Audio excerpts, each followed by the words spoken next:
है यहाँ data centre के, मसलन केशव प्रसाद मौर्य और स्वामी प्रसाद मौर्य दोनों ट्रेल कर रहे हैं, लेकिन आखिरकार नतीजों में प्रोजेक्शन क्या दिखाई देगा, ये अभी से हमारे डेटा साइंटिस्ट पार्थो बताने की स्थिति में है। पार्थो, स्वामी प्रसाद मौर्य 50,000 से ज्यादा वोट से हार रहा है।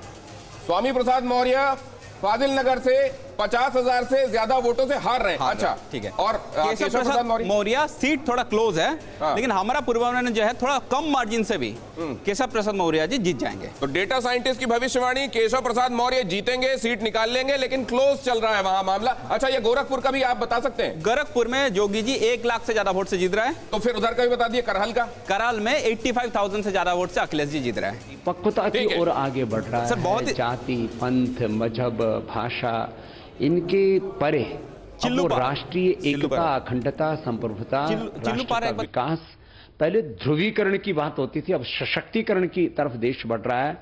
और कुछ लोग ओबीसी, दलित, वनवासी, कम्युनिस्ट और जो एंटी नेशनल एलिमेंट्स थे, इनका एक गठजोड़ बनाने की नाकाम कोशिश कर रहे थे। अब वो सारे बादल छट गए हैं और आने वाला समय इस बात का संकेत है कि भारतीय राजनीति में वही लोग आगे बढ़ पाएंगे जो विकास की बात करेंगे। तुम इधर आ जाओ। बाबा रामदेव कह रहे हैं ध्रुवीकरण से सशक्तिकरण की तरफ देश बढ़ रहा है और जातियों में बांटने की जो कोशिश हुई थी वो नाकामयाब रही। लेकिन अब जरा जो इंपॉर्टेंट सीट्स और उनके प्रोजेक्शन की बात हम कर रहे हैं, आपने 2 बल्कि 4 इंपॉर्टेंट सीटें बता दी। आपने करहल बता दिया, आपने गोरखपुर बता दिया, आपने फाजिल नगर बता दिया और साथ में सिराथू बता दिया। अब जरा हम ये भी जानना चाहते हैं कि चिल्लू पार सवर्णों को लेकर इस बार एक माहौल बना था, चिल्लू पार में क्या दिखाई दे रहा है? चिल्लू पार में विनय शंकर तिवारी जी हार रहा है और मार्जिन ऐसे 5-10 हजार नहीं होगा, अराउंड 25 से 30 हजार मार्जिन से हारेंगे। तो तिवारी जी का हाथा, जिसको लेकर आपने तमाम बातें सुनी थी, विनय शंकर तिवारी ट्रेल कर रहे हैं और विनय शंकर तिवारी हार भी रहे हैं। आप कह रहे हैं हार भी रहा है और अच्छा मार्जिन से हार रहा है। विनय शंकर तिवारी बड़े मार्जिन से हार रहे हैं।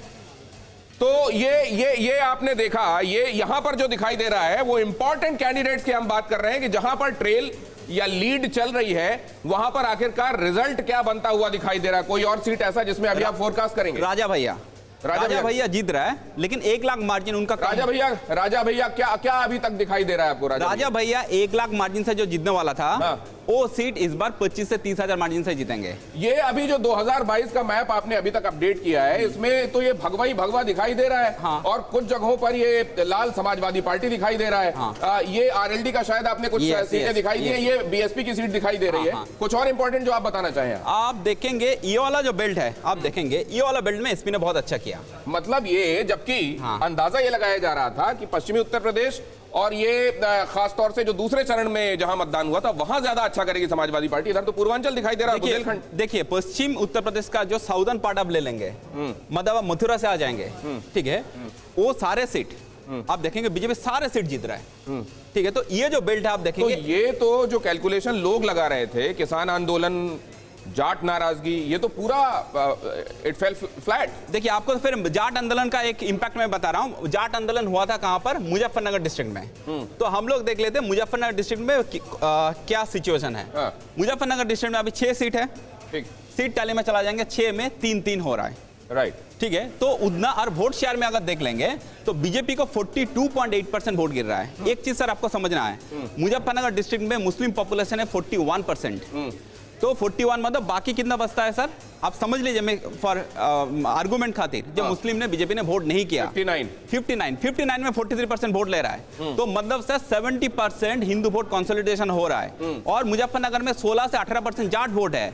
लेकिन वो जाट वोट भी आप देखेंगे आरएलडी और एसपी, एक आरएलडी देखिए, मुस्लिम वोट आरएलडी प्लस एसपी अगर कितना 44-45% वोट आ रहा है। तो जाट वोट मुजफ्फरनगर में जहां पर टिकट ब्रदर्स रहता है, ठीक है, आपका पंकज मालिक लड़ रहा है, मतलब ये सब छोटा नाम नहीं है, पंकज मालिक अभी ट्रेल कर रहा है, ठीक है, वो सारे सीटों में भी जाट वोट कंसोलिडेट नहीं कर पा रहा है। बागपत का जो सीट है, बागपत का सीट जहां पर जयंत चौधरी जी का किला माना जाता है, ठीक है, वो सीट भी आरएलडी हार रहा है। हमारा पूर्वानुमान के हिसाब से एटलीस्ट 15 से 20 हजार वोट से हारेंगे। मतलब आप ये कह रहे हैं क्या कि कंसोलिडेटेड होकर मुस्लिम वोट उतना नहीं गया जितना कंसोलिडेटेड होकर हिंदू वोट एक तरफ गया है, और जाट वोट कंसोलिडेट होकर उधर नहीं गया जहां गठबंधन ने सोचा था? क्या ऐसा हुआ है? हाँ, जाट वोट डेफिनेटली स्प्लिट हुआ है। ठीक है। तो जाट वोट का जो ये था, जो जाट 70% जो जाट ये डालेंगे, मतलब 65% डाल रहा है, ये ऐसा कुछ नहीं हुआ।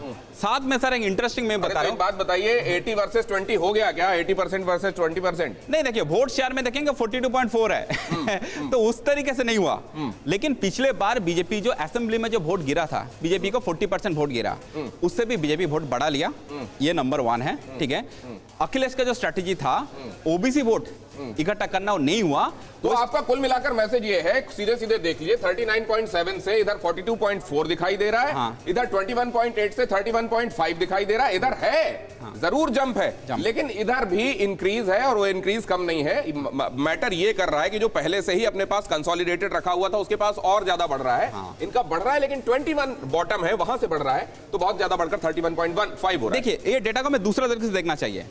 एसपी और कांग्रेस का अलायंस था, तो 21 और 6, तो समझ ले 28% वोट था, ठीक, दोनों मिलाकर। अभी देखेंगे ये 31 और ये 3, मतलब 34, 35 और एसबीएसपी 36, तो ये अलायंस को 36% वोट हुआ। बीजेपी का साथ 28 और जो 40 का जो डिफरेंस था, 12% वोट डिफरेंस, उतना एसपी ने कवर अप नहीं कर पाया। ठीक है। डिस्टेंस तो कवर किया, मतलब 42-36, 6% वोट का डिफरेंस है। अभी भी दोनों पार्टी का अगर 42 और आप समझ लीजिए आपका ये मेन जो अगर होगा अलायंस मिलाकर 43-44% होगा, तो 12% जो गैप था ट्रैवल किया है। तो मतलब क्या भारतीय जनता पार्टी के किसान बिल को वापस ले लेने का फर्क पड़ा और सकारात्मक पड़ा? देखिए, अभी ये इमीडिएटली बोलना बहुत मुश्किल है।